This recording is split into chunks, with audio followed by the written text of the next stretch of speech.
호산나 성가대 실시간 찬양 감사드립니다. 자, 오늘이 2023년 몇 월 며칠이죠? 6월 25일입니다. 그래서 이제 오늘 제목이 기억하자 뭐예요? 625예요. 오늘 제목을 어르신들은 어렵지 않게 읽으실 수가 있어요. 근데 요즘 청소년들은 이걸 어떻게 읽는지 아세요? 6.25로 읽어요. 기억하자 6.25. 6.25 전쟁. 이해가 안 가시죠?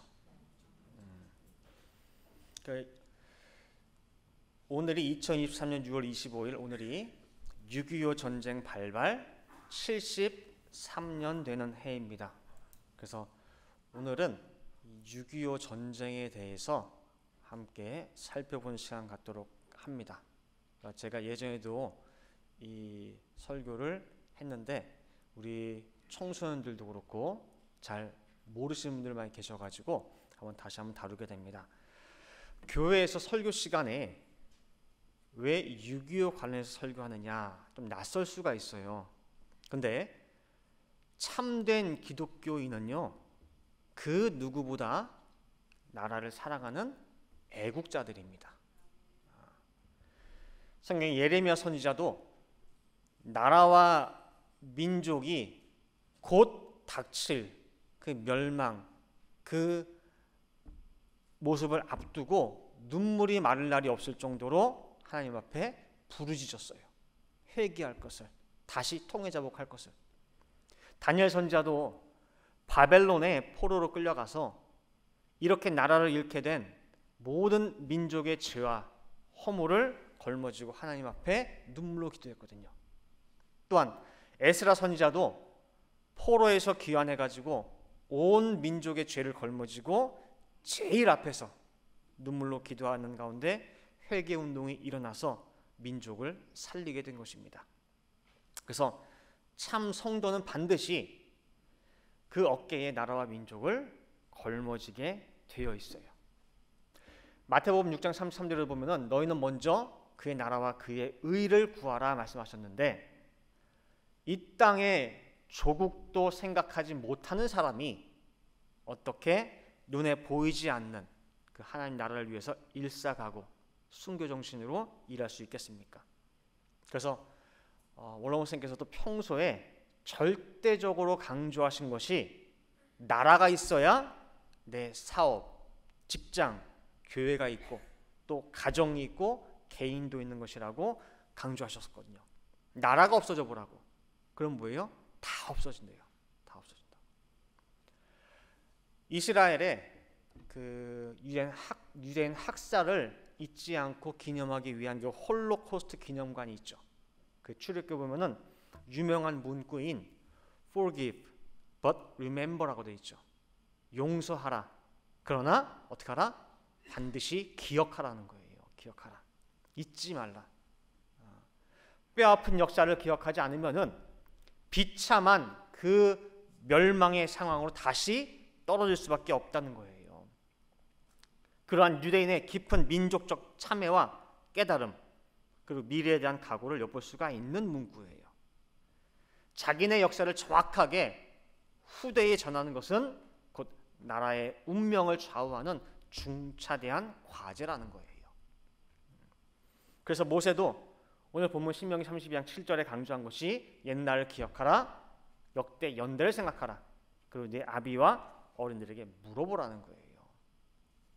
이처럼 지나간 역사의 가치를 강조하고 역사하고 있건만 사실 지금 대한민국의 청소년들, 학생들의 역사 인식을 보게 되면은 굉장히 걱정이 안 될 수가 없습니다. 특히 6.25 전쟁에 대한 지식이나 그런 정보는 극히 미미하고 오히려 잘못된 것들이 많이 퍼져 있어요. 6.25 전쟁이 언제 발발했는지도 모를 뿐더러 심지어 6.25가 남쪽에서 먼저 공격한 북침으로 알고 있는 청소년들이 너무 많아요. 자, 여러분들 6.25는 남침입니까? 북침입니까? 너무 당연한 거죠. 너무 당연한 이 사실이 어느덧 대한민국에서는 혼란스럽게 됐어요. 대체 북침이야? 남침이야? 대표적인 게 남침 유도설이라는 것이 있어요. 미국이 소련을 견제하기 위해서 북한이 도발하도록 유도하고 이승만 정권이 거기에 동참했다라고 하는 남침을 유도했다고는 그런 설이 또 있고, 또 서울 점령설은 뭐냐면은 본래 북한의 의도는 서울만 점령하고 그 다음에 평화적으로 협상하려고 했다, 이런 말도 있고, 그 다음에 또 더 그럴싸한 건 뭐냐면요, 6.25 전쟁 전부터 38선 근처, 특별히 옹진반도라는 곳이 있어요. 옹진반도. 거기를 중점으로 지역적인 소규모 전투라든지 총 쏘는 거라든지 그런 전투들이 있었어요. 그런 작은 싸움들이 연장선상에서 대대적인 전쟁으로 발전하게 됐다. 즉, 그렇기 때문에 6.25 전쟁은 전적인 북한의 책임이 아니라 남한에도 책임이 있다 없다? 있다라는 거예요. 너네도 총 쐈잖아, 우리한테 먼저. 100% 남침이라는 개념부터 희석시키는 작업이에요. 여러 가지 음모론, 가설을 통해서 사람들로 하여금 그럴 수도 있겠네, 남쪽도 어느 정도 책임이 있네, 조금이라도 비집고 들어갈 틈을 만들어 놓는 거예요. 그리고 조금씩 그 틈을 벌리는 거예요. 전형적인 공산주의의 방법입니다. 그래서 오늘 어르신들께는 너무나 당연한 거지만은 불법 남침이 명백하다고 하는 근거를 오늘 한번 살펴보도록 하겠습니다. 특별히 오늘 설교는 그 아브라함 목사님 저술하신 대한민국 근현대사 4권이 있어요. 그 4권 중에서 4권 잊을 수 없는 6.25 전쟁 그 책을 참고했습니다. 자, 오늘 여러분들 어르신들도 대략적으로는 아시겠지만은 오늘 설교를 통해서 전체적인 전쟁의 전후 그 흐름을 꼭 기억하시기 바라고, 특히 우리 청년들, 청소년들 잘 들으시길 바라겠습니다. 먼저는요, 선전포고, 전쟁을 한다, 내가 내려간다 그러면 미리 알려줘야 돼요.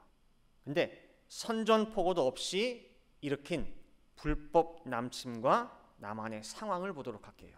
자, 1950년이죠.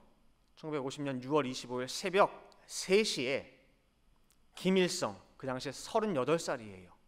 김일성이 자기네 내각 비상회의를 열었어요. 그리고 뭐라고 하느냐, 오늘 새벽 1시에 남조선 국방군이 38선을 넘어 공화국을 침공하였습니다. 인민군은 이를 반격한다 라는 거짓말을 합니다. 침공한 적이 없는데 거짓말해요. 걔네들이 먼저 침공했다고. 그래서 38 전선 사령관 김책에게 6월 25일 04시 국방군을 반격하라 명령을 합니다. 그리고 공격 개시 암호명은 뭐냐? 폭풍이에요. 폭풍.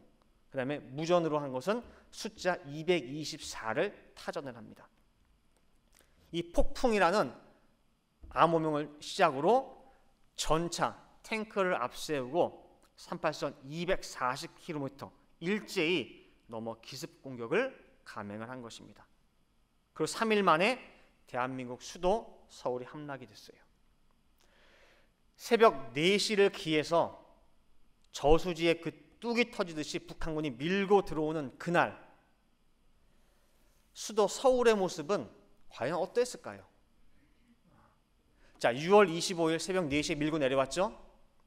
6월 25일 오전 10시 전쟁이 시작되고 6시간이 지난 그 시점에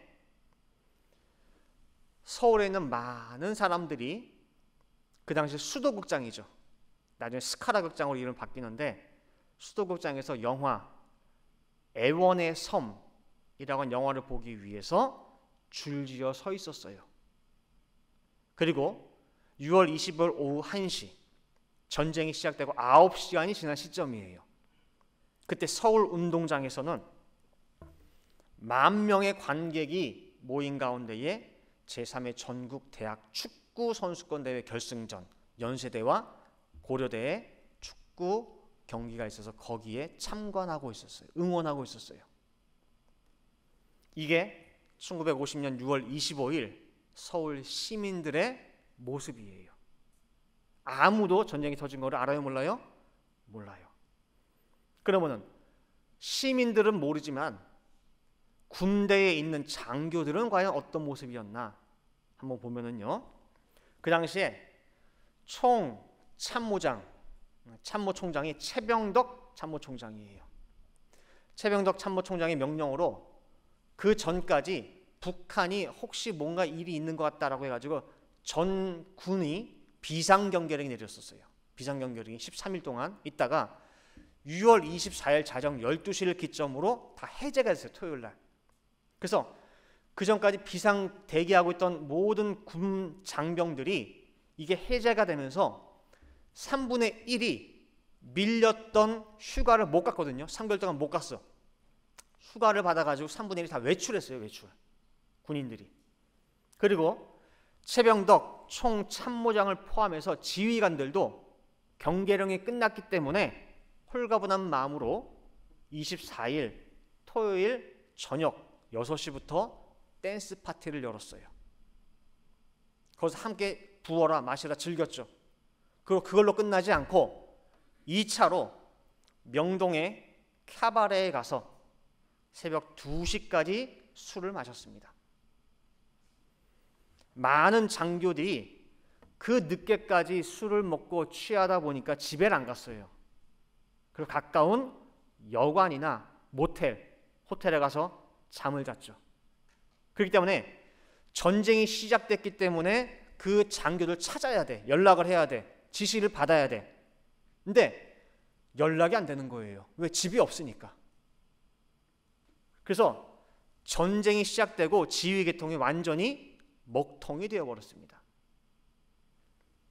우리 생각에는 어떻게 전쟁이 났는데 영화를 보겠다고 줄 서 있고 축구를 보겠다고 줄 서 있고 이해가 안 될 거예요.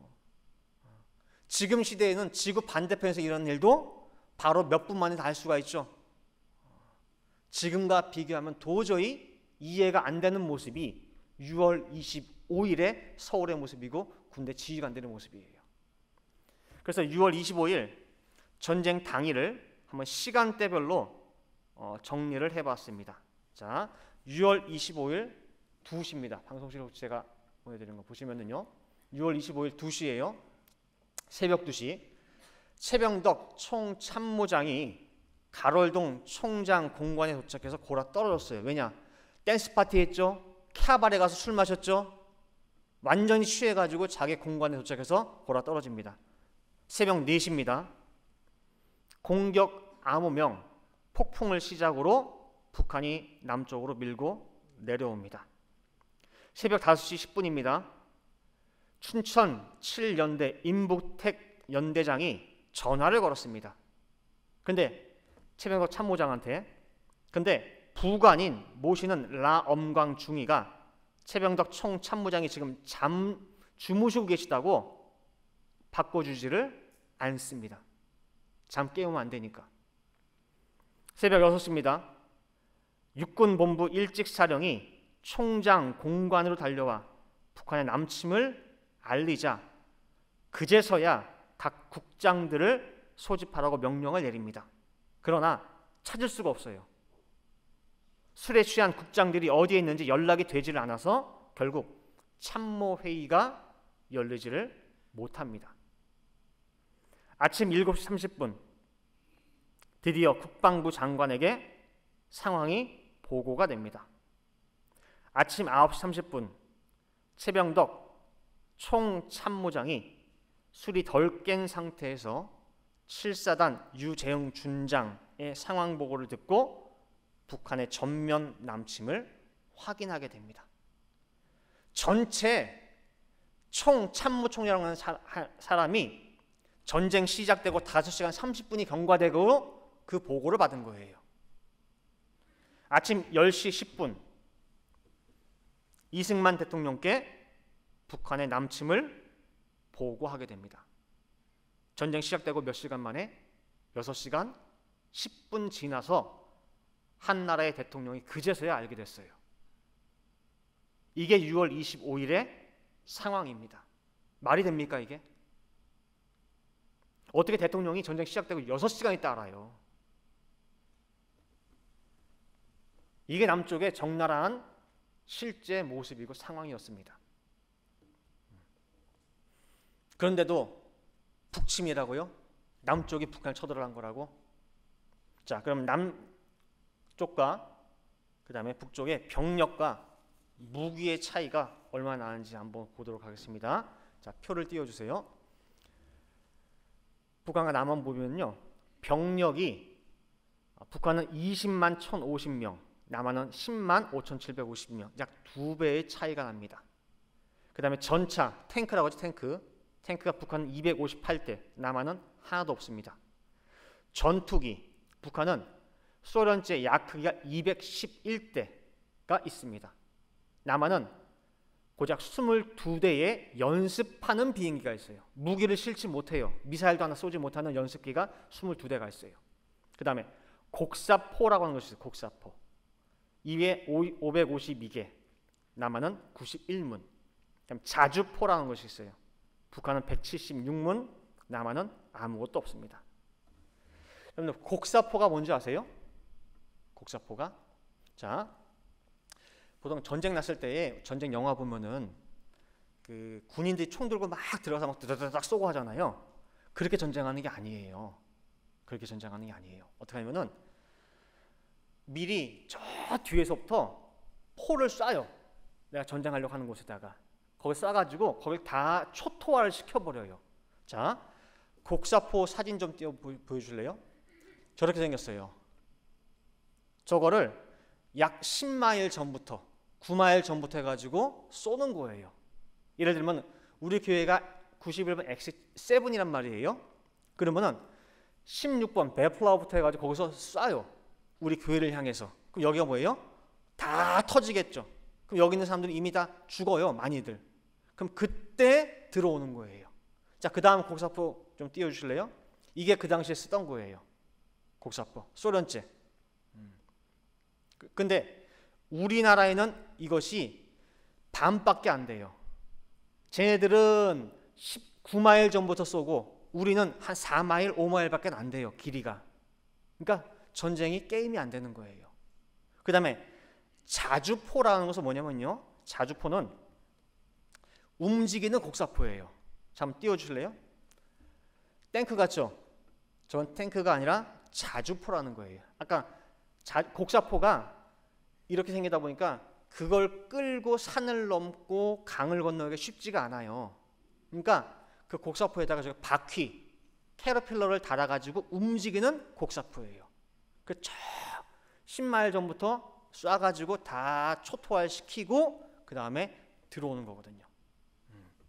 그리고 이 전쟁에서 가장 우리가 힘들었던 게 뭐냐면요, 전차예요. 전차. 흔한 말로 탱크. 어떻게 3일 만에 수도 서울이 함락될 수가 있느냐?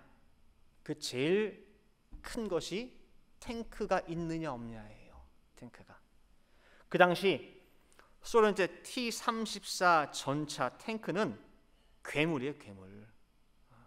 우리 군인들은 사실 전차라고 하는 것을 그때 처음 봤어요. 우리나라에 없으니까. 한번 띄워주실래요? T-34 저게 탱크예요. 그 당시 쓰던 거. 그래서 그 당시 전쟁에 참여했던 김형필 중사의 증언이 이렇게 돼 있어요. 그분 말씀하시기를, 탱크라는 건 알지만 얼마나 무서운 건지 그땐 몰랐던 거예요. 대가리가 돌아가는 것도 몰랐어. 다시 말하면 탱크가 머리가 돌아가죠, 이렇게. 그 자체도 몰랐어요. 본 적이 없으니까. 그래서 우리는 거기다 대고 쏘라는 거지. 쇳덩이에다가 기관총을 쏘라는 거야. 그러니까 딱 서니까 아, 저거 총 맞고 망가진 줄 알았지. 근데 대가리가 뺑 돌더니 우리 있는 대로 쾅 쏘니까 기관총이 훅 훌쩍 날아가 버리지. 그만큼 무지했어요. 또 다른 증언들은요. 전차를 향해 57mm 대전차 포탄을 연속적으로 명중시키니까 연기가 자욱하면서 병사들은 참호 속에서 뛰어나와 전차가 파괴됐다 감격의 환호를 올렸는데 먼지가 걷히고 적의 전차는 아무 일 없다는 듯이 우리를 향해 돌진하는 것이 아닌가. 그리고 또 한 분은 이렇게 말씀하셨어요. 갑자기 와 하는 함성 소리가 울리며 70여 명의 장병들이 전차를 향해 일제히 돌진하는 장렬한 광경이 보였다. 나도 모르게 어쩌자고 맨몸으로 철갑 탱크 앞으로 달려드는가. 괴성이 절로 흘러나왔다. 그들은 기관총을 온몸으로 맞아가며 전차에 기어올라 포탑 그 뚜껑 안으로 수류탄을 집어넣고 어떤 병사들은 포탑이 열리지 않자 길게 뻗은 포구에 수류탄을 넣으려고 포신에 동동 매달리고 있었다. 어떤 병사는 전차의 눈 역할을 하는 잔망경에 진흙을 문질러 방향을 잃게 만들었다. 이렇게 전차에 올라간 모두는 기관총에 맞거나 바퀴에 깔려 죽거나 수류탄 터질 때 함께 죽음을 맞게 된다. 그렇게 육탄으로 수십 명의 목숨과 바꿔 파괴시킨 전차가 한두 대에 불과하다. 수류탄도 없는 상황에서는 군인들이 화염병으로 뛰어서 올라간 것이다. 이런 전차가 남한에는요 한 대도 없었어요. 구경도 못했어요. 그래서 북한의 전차 258대는 괴물이에요. 땅을 울리며 다가오는 그 소리만 들어도 공포의 대상이에요. 이걸 세울 수 있는 것이 남한에는 아무것도 없었어요. 그래서 서울까지 그대로 밀고 내려온 거예요. 그런데 남한이 북한을 공격했다고요? 어떻게 이런 주장을 할 수 있는지가 궁금한 거예요. 결국 전쟁 시작하고 서울 점령당할 때까지 3일 동안 딱 3일 동안 6개 사단 44,000명의 군인이 죽었어요. 아까 전체 남한 군인이 약 10만 명이었는데 그 중에 44,000명이 3일 만에 죽어버렸어요. 자, 6.25 전쟁이 남침이라고 하는 증거 어디에 있느냐? 러시아 외교 문서가 증거하고 있습니다. 1994년 6월 2일에 김영삼 대통령이 러시아 모스크바를 방문했어요. 그때 러시아 보리스 옐친 대통령이 전달한 외교 문서, 그 전까지 극비 문서였어요. 근데 그것을 김영삼 대통령에게 전달했는데 그 외교 문서가 뭐냐면은 스탈린이 남침을 승인하는 극비 문서입니다. 그 문서를 근거로 해가지고 북한의 남침 계획을 살펴보면은 아주 치밀해요. 첫 번째로 1950년 1월 17일에 김일성이 소련 스탈린에게 통일을 하긴 해야겠는데 평화적인 방법이 아니라 군사적인 방법으로 통일을 달성하겠다고는 계획을 아주 구체적이고 세밀하게 준비를 해서 보고를 합니다. 그게 1950년 1월 17일이에요. 그 다음에 김일성은 6월 말로 잡았어요. 왜 그러냐면은 8월 15일 그 해방 5주년 기념대회를 부산에서 열기 위해서. 자, 그 다음에 두 번째 1950년 2월 9일입니다. 스탈린으로부터 이 계획이 허락이 떨어져요. 그래서 허락이 떨어지면서 소련에서 북한에게 대대적인 군사 물자와 무기를 지원하고 공급받게 됩니다. 그 다음에 1950년 5월 13일 김일성과 박헌영이 중국을 방문해서 모택동에게 남조선 해방 계획과 스탈린의 동의, 허락을 구했다고 설명을 합니다. 그때 모택동이 사실 확인을 요구해요. 진짜 스탈린이 허락을 했는지. 그래서 그 다음 날인 1950년 5월 14일 스탈린이 확인을 위해 모택동에게 전문을 보냅니다. 그리고 모택동도 김일성의 남침 계획에 동의를 하게 됩니다. 자, 그러면은 북한과 소련과 중국 이 3국 간에 동의한 내용이 뭐냐라고 할 때요. 소련은 아무런 이 전쟁과 관련이 없는 듯이 물밑으로 무기와 물자를 공급을 합니다. 그 다음에 북한이 주체적으로 전쟁을 합니다.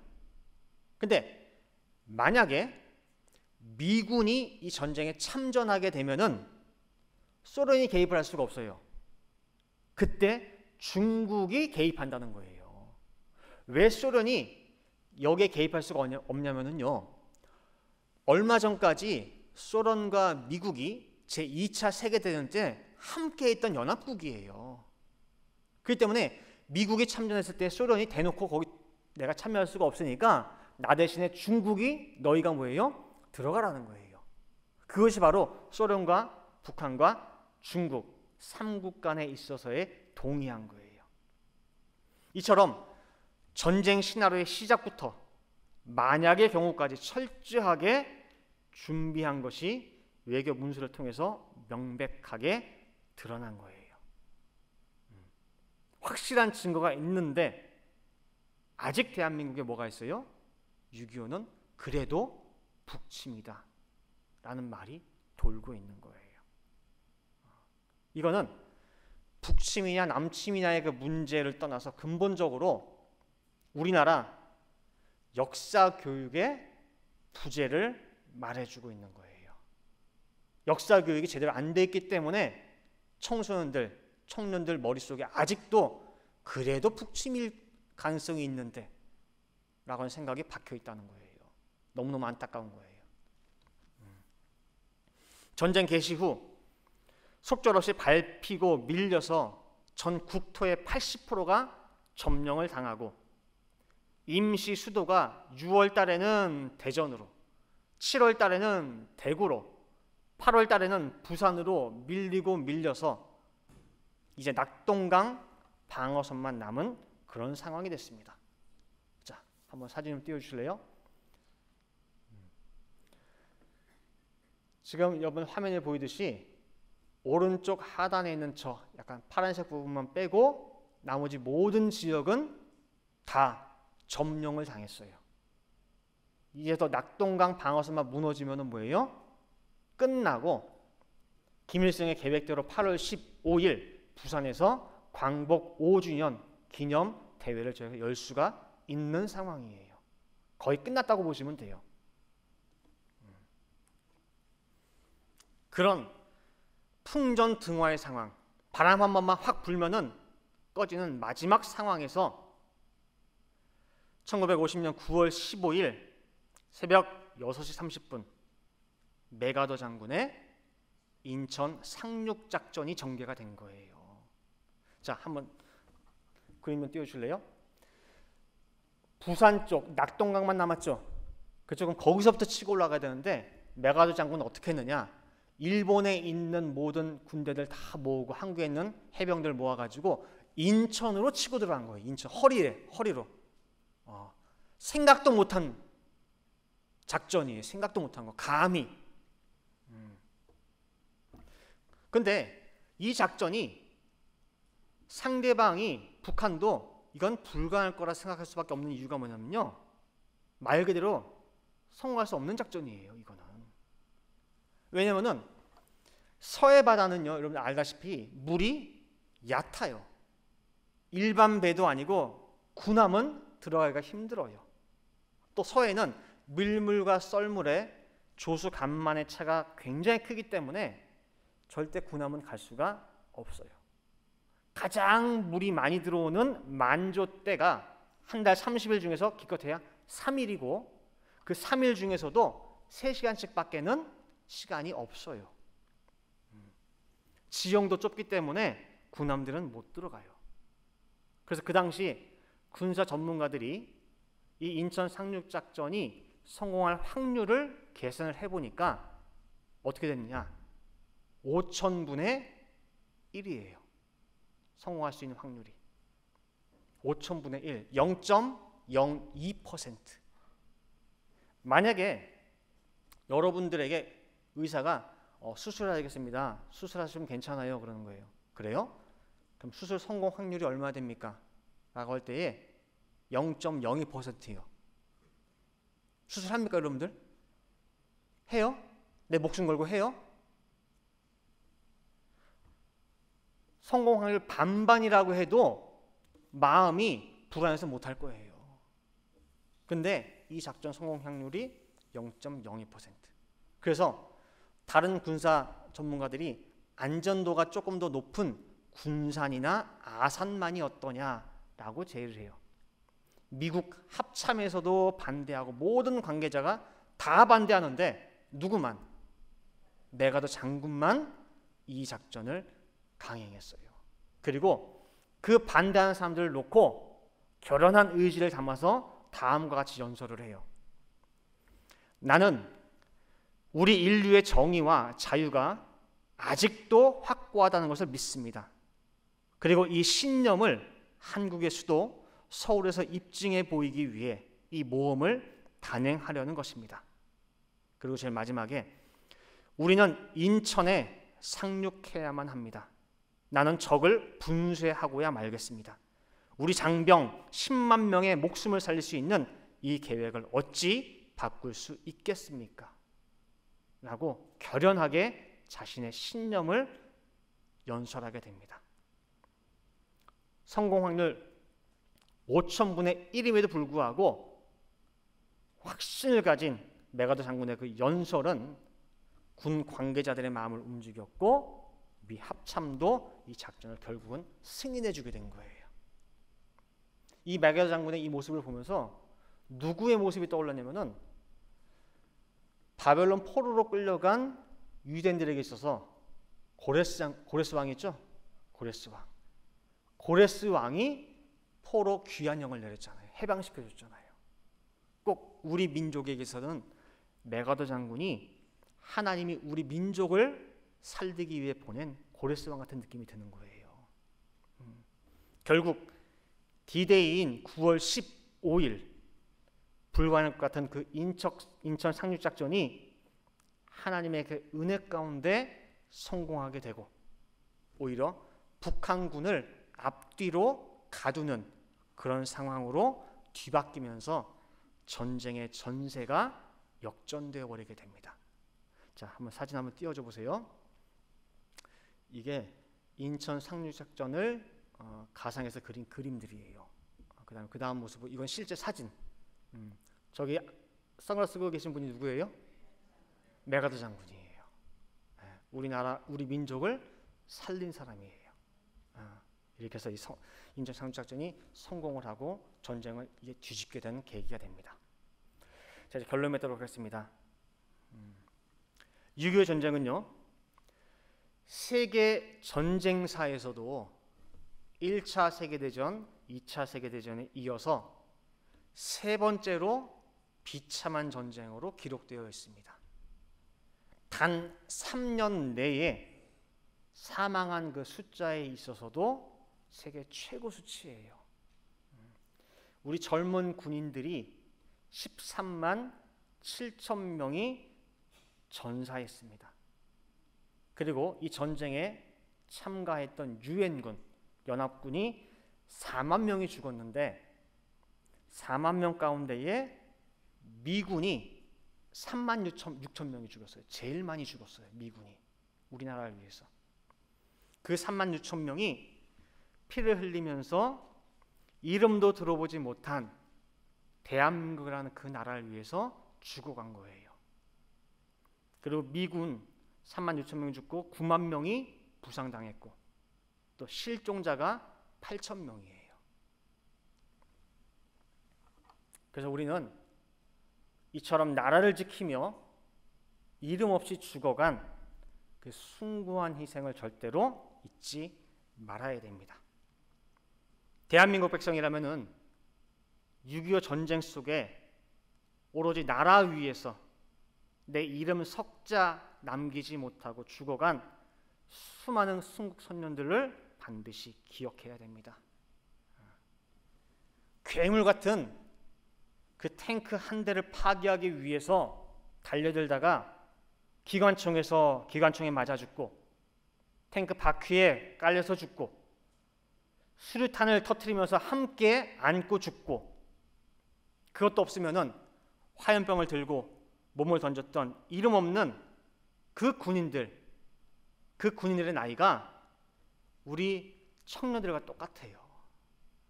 우리 자녀들과 같은 나이의 그 장병들이에요. 그 나이 또래 18살, 19살, 20살. 그래서 오늘의 대한민국이, 그리고 지금의 우리가 이분들의 그 숭고한 희생의 터 위에 있다는 것을 깊이 생각하는 가운데에 오늘 하루만큼은 정말 중심으로부터 감사하고 나를 사랑하는 그 정신을 되새기시기를 간절히 바라겠습니다. 함께 기도하시겠습니다.